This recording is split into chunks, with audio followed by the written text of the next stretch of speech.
ओम शांति। मीठे भाई बहनों, आज की परमात्मा के मधुर महावाक्य हम सुनते हैं। प्रातः मुरली 12 अगस्त 2020। ओम शांति। बाबा आज कह रहे हैं, मीठे बच्चे, तुम आसुरी मत पर चलने से दर बदर हो गए। अब ईश्वरीय मत पर चलो तो सुखधाम चले जाएंगे।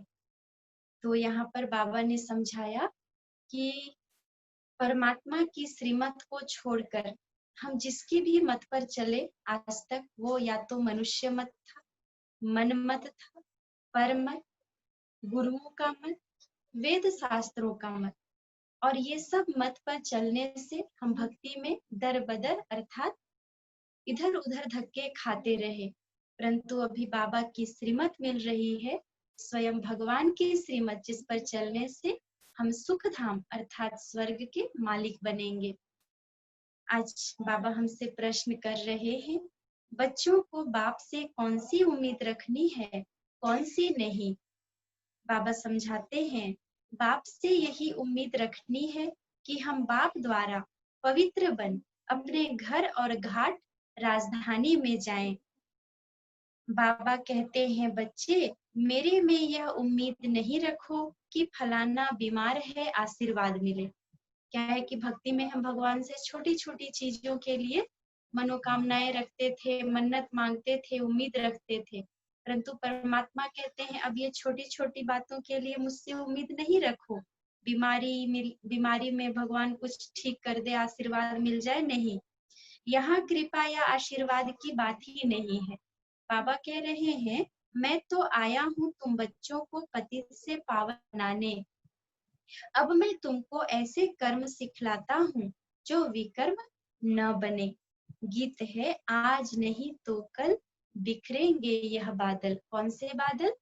इस कलयुगी संसार में जो विषय विकारों के दुखों के बादल हैं, वो बहुत जल्दी बिखरेंगे, क्योंकि बहुत जल्दी नई स्वर्णिम दुनिया आ रही है।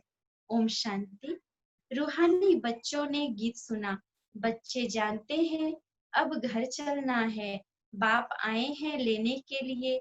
यह याद भी तब रहेगी जब आत्मा अभिमानी होंगे। देह अभिमान में होंगे तो याद भी नहीं रहेगी। बच्चे जानते हैं बाबा मुसाफिर होकर आया है, तुम भी मुसाफिर होकर आए थे। अब अपने घर को भूल गए हो, है ना। अर्थात लंबा सफर, कई जन्म हमने लिए, और जन्म पुनर्जन्म के चक्र में आते आते हम अपने असली घर परम धाम को भूल गए। तो बाबा भी कह रहे हैं कि मैं भी इतनी दूर, जो परम धाम, जो दूर देश है, वहां से अभी क्या हूँ, मुसाफिर ही हूँ, इस पराये देश में आया हूँ। तुम्हें याद दिलाता हूँ कि तू बच्चे, तुम अपने घर को भूल गए हो। फिर बाप ने घर याद दिलाया है और रोज रोज समझाते हैं, जब तक सतो प्रधान नहीं बने हो तो चल नहीं सकेंगे। बाप समझाते हैं। हम बच्चे समझते हैं, क्या समझते हैं?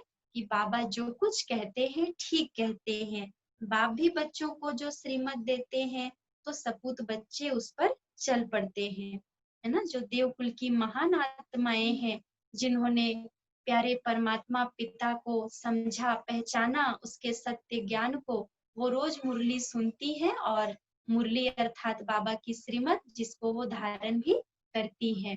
तो बाबा ऐसे बच्चों को सपूत बच्चे कहते हैं।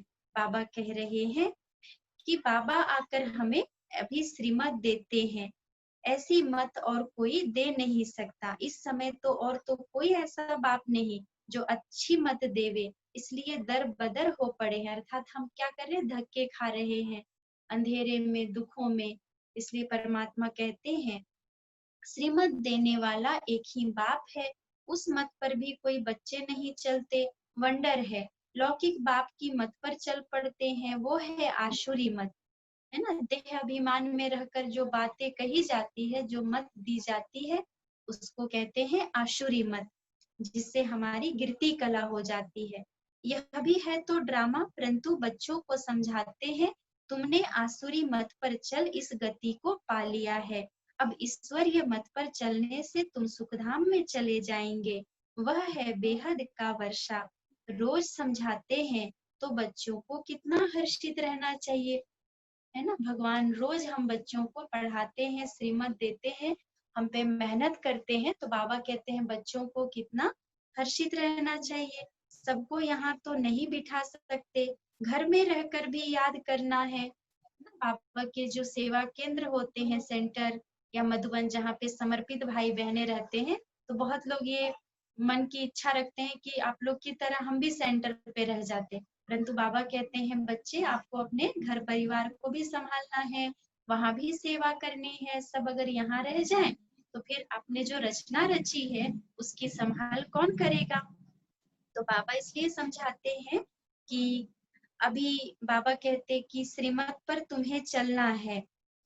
बाबा समझाते हैं घर गृहस्थ में रहते हुए चलना है, ऐसा नहीं कि सब कुछ छोड़कर यहाँ आकर बैठ जाएं।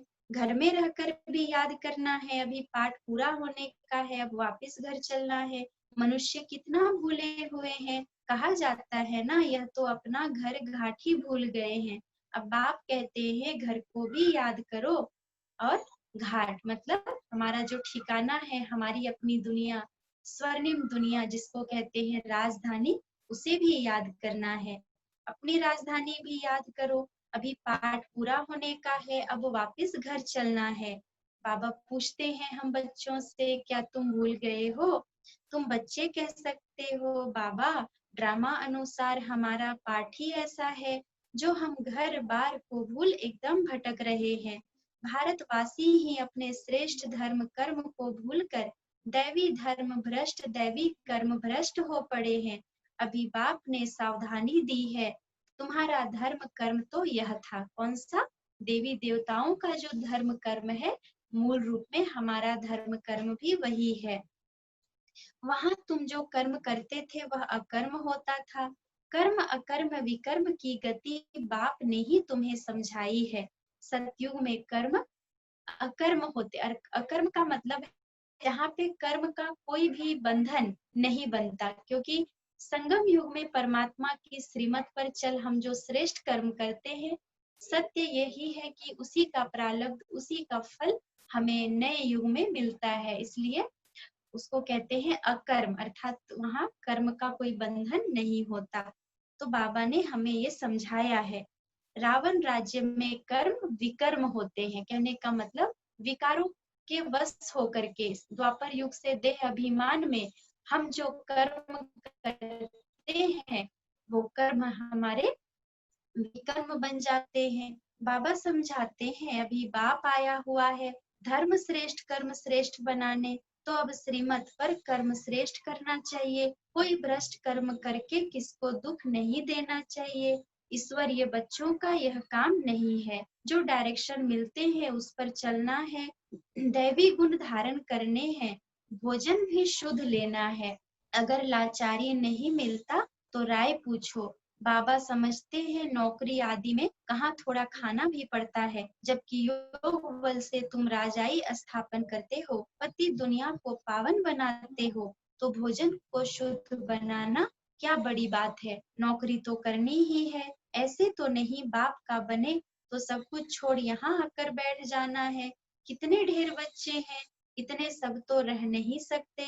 रहना सबको गृहस्थ व्यवहार में है, यह समझना है। मैं आत्मा हूँ, बाबा आया हुआ है, हमको पवित्र बनाकर अपने घर ले जाते हैं, फिर राजधानी में आएंगे। यह तो पराया रावण का छी घाट है, तुम बिल्कुल ही पतित बन गए हो। ड्रामा प्लान अनुसार बाप कहते हैं अभी मैं तुमको सुजाग करने आया हूँ, अर्थात अज्ञान की निद्रा से ज्ञान की रोशनी देकर जगाने आया हूँ। तो श्रीमत पर चलो, जितना चलेंगे उतना श्रेष्ठ बनेंगे। अभी तुम समझते हो हम बाप को, जो बाप स्वर्ग का मालिक बनाते हैं, उनको भूल गए, है ना। पुनर्जन्म में आते आते जिस बाबा ने हमें नई स्वर्णिम दुनिया का मालिक बनाया था, उस दुनिया को भी भूल गए, और अपने पिता को, अपने घर को, अपने आप को, सब कुछ भूल गए। और भूलने से क्या होता है, जब कोई घर का रास्ता भूल जाए, माँ बाप का पता भूल जाए, तो बच्चा क्या करेगा, दर बदर ही जाएगा ना। तो वैसे हम भी भटकने लग गए। अब बाबा सुधारने आए हैं तो अच्छी रीति सुधरना चाहिए ना, खुशी में आना चाहिए। बेहद का बाप मिला है, बच्चों से बात ऐसे करते हैं जैसे तुम आत्माएं आपस में बात करती हो। कितनी वंडरफुल बात है। ये मुरली जो हम सुन रहे हैं, यही समझिए कि भगवान डायरेक्ट हम बच्चों से बात कर रहे हैं। है तो वह भी आत्मा, परमात्मा है, उनका भी पाठ है। तुम आत्माएं पाठधारी हो, उच्चते उच्च से लेकर नीचते नीच का पाठ है। भक्ति मार्ग में मनुष्य गाते हैं, ईश्वर ही सब कुछ करते हैं। बाप कहते हैं मेरा ऐसा पाठ थोड़े ही है जो बीमार को अच्छा कर दूं। हमारा पाठ है रास्ता बताना कि तुम पवित्र कैसे बनो। पवित्र बनने से ही तुम घर में भी जा सकेंगे, अर्थात आत्मा में जो विकारों का कट है वो उतरे, हम पावन बने तभी अपने घर परम धाम जो पावन दुनिया है वहां जा सकेंगे। तो बाबा हमें श्रीमत देते हैं, पवित्र बनेंगे तो घर भी जा सकेंगे और राजधानी में भी जा सकेंगे। और कोई उम्मीद मत रखो फलाना बीमार है आशीर्वाद मिले, नहीं, आशीर्वाद कृपा आदि की बात मेरे पास कुछ भी नहीं, क्योंकि परमात्मा हद का अल्पकाल की प्राप्ति कराने हमें इस धरती पर नहीं आए हैं।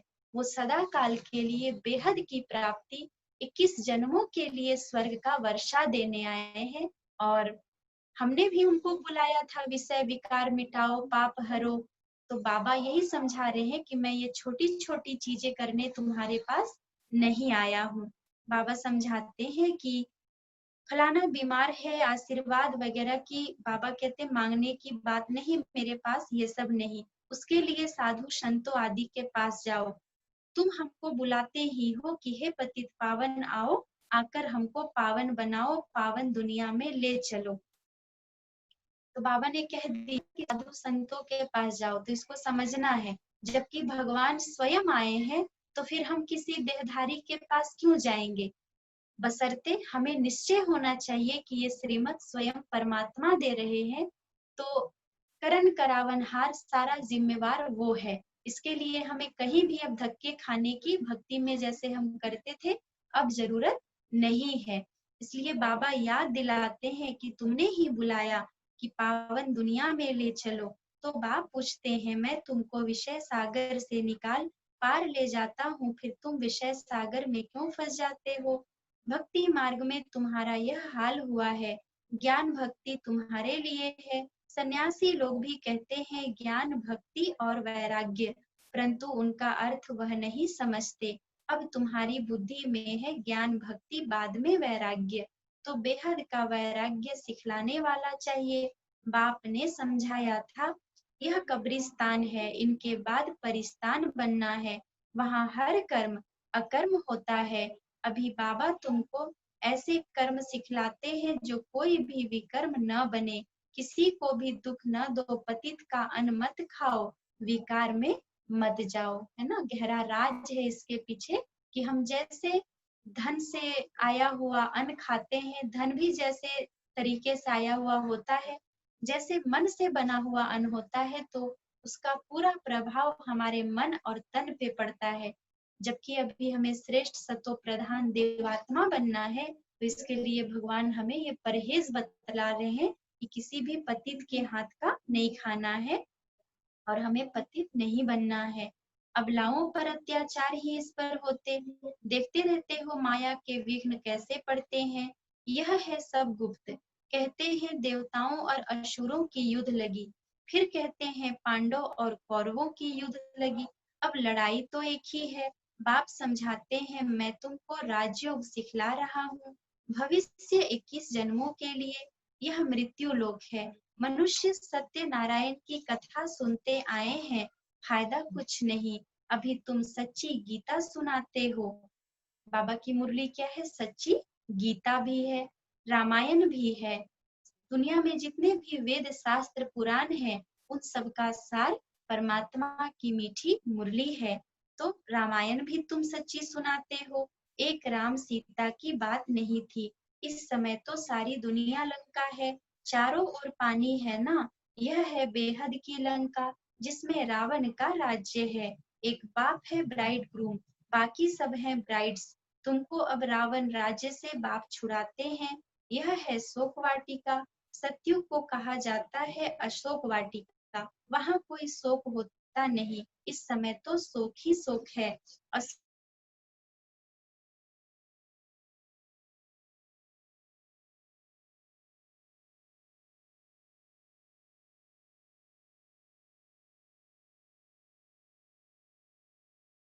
अशोक वाटिका तो वास्तव में सतयुग राम राज्य है, जहाँ कोई रोग शोक दुख नहीं है।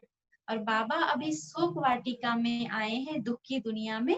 बाबा ही वो सच्चा राम है, जो हम सब आत्मा रूपी सीताओं को सच्ची जो अशोक वाटिका है अर्थात सतयुग स्वर्णिम युग वहां ले जाते हैं। सच्ची सच्ची अशोक वाटिका है सतयुग में, जहाँ बाप हमें ले जाते हैं, है ना। बाबा कहते हैं इस समय तो शोक ही शोक है, अशोक एक भी नहीं रहता।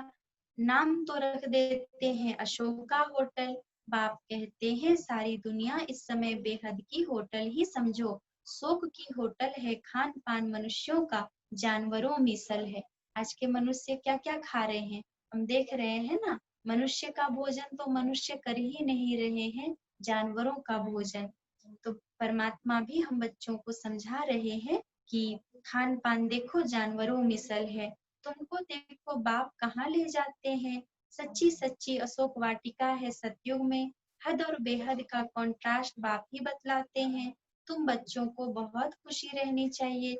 जानते हो बाबा हमको पढ़ाते हैं, हमारा भी वही धंधा है, सबको रास्ता बताना, अंधों की लाठी बनना। चित्र भी तुम्हारे पास है, जैसे स्कूल में चित्रों पर समझाते हैं यह फलाना देश है। तुम तो फिर समझाते हो तुम आत्मा हो, शरीर नहीं हो। आत्माएं आपस में क्या है, भाई भाई हैं। तो बाबा समझाते हैं, कितनी सहज बात सुनाते हो। कहते भी हैं हम सब आत्माएं भाई भाई हैं। बाप कहते हैं तुम सब गॉड फादर कहते हो ना, तो कभी भी आपस में जब भाई भाई हो तो कभी भी आपस में लड़ना झगड़ना नहीं चाहिए। शरीरधारी बनते हैं तो फिर भाई बहन हो जाते। हम शिव बाबा के बच्चे सब भाई भाई हैं, प्रजापिता ब्रह्मा के बच्चे भाई बहन हैं। हमको वर्षा दादे से लेना है, इसलिए दादे को ही याद करते हैं। इस बच्चे ब्रह्मा को भी हमने अपना बनाया है अथवा इनमें प्रवेश किया है। इन सब बातों को तुम अभी समझते हो। बाप कहते हैं बच्चे अब नया दैवी प्रवृत्ति मार्ग स्थापन हो रहा है। स्वर्णिम युग जो है वहां भी गृहस्थ है, पर वो कैसा है, पवित्र गृहस्थ है ना। जो बाबा कहते हैं नया दैवी प्रवृत्ति मार्ग स्थापन हो रहा है बाबा की श्रीमत से। तुम सभी भी के शिव बाबा की मत पर चलते हो, ब्रह्मा भी उनकी मत पर चलते हैं। बाप कहते हैं अपने को आत्मा समझ बाप को याद करो और सर्व संबंधों को हल्का करते जाओ। 8 घंटा याद रखनी है, बाकी 16 घंटे में आराम व धंधा आदि जो करना है सो करो। मैं बाप का बच्चा हूँ यह नहीं भूलो। ऐसे भी नहीं यहाँ आकर हॉस्टल में रहना है, नहीं, गृहस्थ व्यवहार में बाल बच्चों के साथ रहना है। बाबा पास आते ही है रिफ्रेश होने, है ना। बाबा समझा रहे हैं कि घर गृहस्थ संभालते हुए हमें बाबा की श्रीमत पर चलना है। माउंट आबू मधुबन आबू तीर्थ भारत भूमि में जो है विश्व का महान तीर्थ जहाँ भगवान का अवतरण हुआ है। तो हर साल हम बच्चे बाबा से मिलने जाते हैं, रिफ्रेश होने जाते हैं। वहाँ किसी को रहना नहीं है। बाबा हमें श्रीमत देते हैं कि अगर घर गृहस्थ है, रचना रची है, तो आपको उनकी संभाल भी करनी है। जैसे रिफ्रेश होने के लिए मथुरा वृंदावन में जाते हैं, मधुबन का दीदार करने छोटा मॉडल रूप में बना रखा है। अब तो यह बेहद की बात समझने की है, शिव बाबा ब्रह्मा द्वारा नई सृष्टि रच रहे हैं। हम प्रजापिता ब्रह्मा की संतान बीके हैं, विकार की बात हो न सके। सन्यासियों के शिष्य बनते हैं, अगर वह सन्यासी कपड़ा पहन लेवे तो नाम बदली हो जाता है। यहाँ भी तुम बाबा के बन गए तो नाम रखे ना बाबा ने। कितने भट्टी में रहे थे, इस भट्टी का किसको पता नहीं। शास्त्रों में तो क्या क्या बातें लिखी है, फिर भी ऐसा ही होगा, है ना। भट्टी के भट्टी में जो पड़े रहे, कहते हैं बिल्ली के पुंगरे बच गए, ऐसी कहानियां हैं। तो भट्टी जो है वास्तव में जब इस यज्ञ की स्थापना हुई 1936-37 में और परमात्मा का दिव्य कार्य ब्रह्मा तन से शुरू हुआ। तो उस समय इतना ज्ञान का विस्तार नहीं था, तो जो आत्माएं आई उन्होंने ऐसे दिव्य साक्षात्कार किए और उनको निश्चय हो गया और वो पूरी तरह इस ईश्वरीय कार्य में समर्पित हो गई। तो 14 वर्ष तक उस समय 1936 से लेकर 1950 तक उन्होंने बहुत गहन तपस्या की, आत्माभिमानी बनने की, परमात्मा पिता को याद करने की। मतलब इतना शक्ति उन्होंने आ गई, जो जब 14 वर्षों के बाद वो विश्व सेवा में आगे आए तो उनके चेहरे से वो दिव्यता दिखाई देने लग गई कि ये कोई साधारण नहीं है। तो जैसे भट्टी में कोई भी चीज तप जाता है, उसका रूप रंग निखर जाता है, तो वैसे ही आत्माएं परमात्मा की याद में तप जाती हैं, जिसको भट्टी कहते हैं। तो ऐसे शास्त्रों में इसके पीछे कई बातें लिखी हुई है। अभी तुम्हारी बुद्धि में सृष्टि का चक्र फिरता है, बाप भी स्वदर्शन चक्रधारी है ना, सृष्टि के आदि मध्य अंत को जानता है, बाबा को तो शरीर भी नहीं, तुमको तो स्थूल शरीर है, वो है ही परम आत्मा, आत्मा ही स्वदर्शन चक्रधारी है ना। अब आत्मा को अलंकार कैसे दिए जाएं, समझ की बात है ना, यह कितनी महीन बातें हैं। बाप कहते हैं वास्तव में मैं हूँ स्वदर्शन चक्रधारी, तुम जानते हो। आत्मा में सारे सृष्टि चक्र का ज्ञान आ जाता, बाबा भी परम धाम में रहने वाला है, हम भी वहाँ के रहने वाले हैं। बाप आकर अपना परिचय देते हैं, बच्चे मैं भी स्वदर्शन चक्रधारी हूँ, मैं पतित पावन आया हूँ तुम्हारे पास, मुझे बुलाया ही है कि आकर पतित से पावन बनाओ। हमने भगवान को क्यों बुलाया, आकर पतित से पावन बनाओ। तो बाबा कहते हैं तुमने बुलाया, आकर लिबरेट करो। अब बाबा का अपना शरीर तो है नहीं, वह अजन्मा है, भल जन्म लेते भी हैं परंतु दिव्य। शिव जयंती अथवा शिवरात्रि मनाते हैं, बाप कहते हैं मैं आता ही तब हूँ जब रात पूरी होती है तो दिन बनाने आता हूँ। रात अर्थात कलयुग पूरी होती है तो सतयुग अर्थात दिन में ले जाने के लिए बाबा आते हैं, श्रीमत देते हैं। दिन में 21 जन्म, फिर रात में 63 जन्म, आत्मा ही भिन्न भिन्न जन्म लेती है। अब दिन से रात में आई है, फिर दिन में जाना है। स्वदर्शन चक्रधारी भी तुमको बनाया है, इस समय ही बाबा कहते मेरा पाठ है, तुमको भी स्वदर्शन चक्रधारी बनाता हूँ। स्वदर्शन चक्रधारी अर्थात स्वयं को जानना, सत्य स्वरूप को पहचानना और चारों युगों में अपने पाठ को समझना, इसी को कहते हैं स्वदर्शन चक्रधारी बनना। तुम फिर औरों को बनाओ, 84 जन्म कैसे लिए हैं, वह 84 जन्मों का चक्र तो समझा लिया है, आगे तुमको यह ज्ञान था क्या। जब बाबा नहीं आए, जब तक हमें ये ज्ञान नहीं मिला, तब तक हमें क्या था, ये सब ज्ञान तो नहीं था, बिल्कुल नहीं, अज्ञानी थे।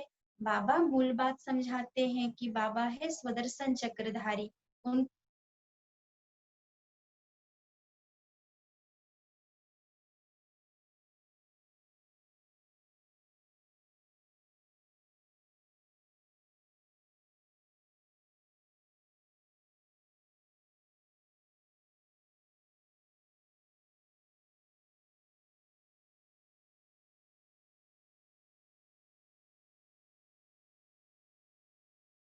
हाँ, तो बाबा ने समझाया, बाबा ने कि पहले तो हम भी कुछ नहीं जानते थे। बाबा मूल बात समझाते हैं कि बाबा है स्वदर्शन चक्रधारी, उनको ज्ञान का सागर कहा जाता है, वह सत्य है, चैतन्य है। तुम बच्चों को वर्षा दे रहे हैं, बाबा बच्चों को समझाते हैं आपस में लड़ो झगड़ो मत, लून पानी मत बनो। बाबा श्रीमत देते हैं सदैव हर्षित रहना है और सबको बाप का परिचय देना है, बाप को ही सब भूले हुए हैं। अब बाप कहते हैं मामेकम याद करो, निराकार भगवानुवाच, निराकारी आत्माओं प्रति, है ना। इस सत्य को समझते हुए हम मुरली सुनेंगे कि ये जो श्रीमत है वो निराकार परमात्मा शिव की मत है और किसके लिए है, हम निराकार आत्माओं के लिए। बाबा कहते हैं कि फिर जब तुम निराकार हो, फिर जब तुम साकारी शरीर में आते हो, तब बाबा कहते पाठ बजाते हो, साकार शरीर बिगड़ तो आत्मा कुछ कर ही नहीं सकती। आत्मा शरीर से निकल जाती तो चुरपुर कुछ भी हो नहीं सकती। आत्मा फौरन जाकर दूसरे शरीर में अपना पार्ट बजाती है। इन बातों को अच्छी रीति समझो, अंदर घोटते रहो। हम आत्मा बाबा से वर्षा लेते हैं। वर्षा मिलता है कौन सा? सतयुग का, नई दुनिया का। जरूर बाप ने ही भारत को वर्षा दिया होगा। कब वर्षा दिया, फिर क्या हुआ, यह मनुष्यों को कुछ भी पता नहीं है। अभी बाप सब बताते हैं। तुम बच्चों को ही स्वदर्शन चक्रधारी बनाया है। फिर तुमने 84 जन्म भोगे, अब फिर मैं आया हूँ। कितना सहज समझाते रहते हैं, है ना। सहज समझ ये है कि हम परम धाम से इस दुनिया में आए, सतयुग से कलयुग अंत तक 84 जन्म लिया। अब फिर से रिपीट होता है ड्रामा। उस कलयुग के अंत में, सतयुग के आदि मध्य में, बीच में जिसे संगम युग कहते हैं, बाबा फिर से आए हैं और फिर से हमें श्रीमत दे रहे हैं। स्वर्ग में फिर से हमें आना है। बाप को याद करो और मीठे बनो। एम ऑब्जेक्ट सामने खड़ी है। बाप वकीलों का भी वकील है। बाबा क्या है? वकीलों का भी वकील। ऐसा क्यों कह रहे हैं? सब झगड़ों से छुड़ा देते हैं, है ना। दुनिया में जो वकील होते हैं उनकी तो गारंटी नहीं है कि वो क्या करेंगे, और भी उलझ भी जाता है समस्या कई बार। लेकिन भगवान क्या है? वकीलों का भी वकील। वो जब आते हैं तो संसार में जितने भी प्रकृति पुरुष हैं, जीव जंतु पशु पक्षी, सारा हलचल सारा दुख वो एक ही बार आते हैं और सारा समाप्त कर देते हैं। इसलिए कहते हैं भगवान को दुख हरता सुख करता, सर्व का कल्याणकारी। तो बाबा ने आज कहा वकीलों का भी मैं वकील हूँ, सब झगड़ों से छुड़ा देता। तुम बच्चों को आंतरिक खुशी बहुत होनी चाहिए। हम बाबा के बच्चे बने हैं। बाप ने हमको एडॉप्ट किया है वर्षा देने। यहाँ तुम आते ही हो वर्षा लेने। बाप कहते हैं बाल बच्चे आदि देखते हुए बुद्धि बाप और राजधानी की तरफ रहे। पढ़ाई कितनी सहज है। बाप जो तुमको विश्व का मालिक बनाते हैं उनको तुम भूल जाते हो। पहले अपने को आत्मा जरूर समझो। यह ज्ञान बाप संगम पर ही देते हैं, क्योंकि संगम पर ही तुमको पति पावन होना है। अच्छा, मीठे मीठे रूहानी ब्रह्मा मुख वंशावली ब्राह्मण कुल भूषण। बाबा के हम सब बच्चे कौन है? ब्रह्मा मुख वंशावली ब्राह्मण कुल भूषण। बाबा कहते यह देवताओं से भी उच्च कुल है। क्यों ऐसा बाबा ने कहा? क्योंकि अभी हम भगवान के डायरेक्ट बच्चे बने हैं। सतयुग में तो ऊंचा है, लेकिन वहां फिर भी हम लोग देवात्माओं के कुल में होंगे। लेकिन यहाँ परमात्मा के बच्चे बने हैं तो ये सबसे ऊंचा कुल है। तुम भारत की बहुत ऊंच सेवा करते हो, अभी फिर तुम पूज्य बन जाएंगे। अब पुजारी को पूज्य कौड़ी हीरे जैसा बना रहे हैं। ऐसे रूहानी बच्चों प्रति माता पिता बाप दादा का याद प्यार और गुड मॉर्निंग। रूहानी बाप के रूहानी बच्चों को नमस्ते। हम रूहानी बच्चों की रूहानी माता पिता बाप दादा को याद प्यार गुड मॉर्निंग नमस्ते नमस्ते। धारणा के लिए मुख्य सार है। पहली धारणा, श्रीमत पर अब हर कर्म श्रेष्ठ करना है। किसी को भी दुख नहीं देना है। दैवी गुण धारण करने हैं। बाप के डायरेक्शन पर ही चलना है। दूसरी धारणा है, सदैव हर्षित रहने के लिए स्वदर्शन चक्रधारी बनना है। कभी लून पानी नहीं होना है। सबको बाप का परिचय देना है। बहुत बहुत मीठा बनना है। आज बाबा का वरदान, सदा सुखों के सागर में लवलीन रहने वाले अंतर्मुखी भव। कहा जाता अंतर्मुखी सदा सुखी। जो बच्चे सदा अंतर्मुखी भव का वरदान प्राप्त कर लेते हैं, वह बाप समान सदा सुख के सागर में लवलीन रहते हैं। सुखदाता के बच्चे स्वयं भी सुखदाता बन जाते हैं। सर्व आत्माओं को सुख का ही खजाना बांटते हैं। तो अब अंतर्मुखी बन ऐसी संपन्न मूर्ति बन जाओ, जो आपके पास कोई भी किसी भी भावना से आए, अपनी भावना संपन्न करके जाए। अंतर्मुखी का मतलब है मुख का भी मौन और मन का भी मौन। मौन का मतलब ऐसा भी नहीं है कि हमें कुछ बोलना नहीं है, परंतु समर्थ संकल्प समर्थ बोल। परमात्मा की श्रीमत अनुसार परमात्मा के महावाक्यों की गहराई में चले जाना, जिससे आत्मा की स्थिति इतनी ऊंची बन जाती है जो हम और आत्माओं की भी मनोकामना, उनकी मन की भावनाओं को पूरा कर सकते हैं। तो आज बाबा विशेष कह रहे हैं कि सबकी भावना आप संपन्न कर सके। जैसे बाप के खजाने में अप्राप्त कोई वस्तु नहीं, वैसे आप भी बाप समान भरपूर बनो। और इसके लिए क्या करना है? जो बाबा सुखों का सागर है उसमें समाना है, उस सागर में लवलीन स्थिति में स्थित हो जाना है। स्लोगन है, रूहानी शान में रहो तो कभी भी अभिमान की फीलिंग नहीं आएगी। रूहानी शान अर्थात मैं आत्मा हूँ, तो मैं कौन सी आत्मा हूँ? परमात्मा ने हमें जो स्वमान दिए हैं उस नशे में रहेंगे, अभिमान की फीलिंग नहीं आएगी। अच्छा, ये थी आज प्यारे बाबा की मीठी मुरली। मीठे भाई बहनों, ओम शांति।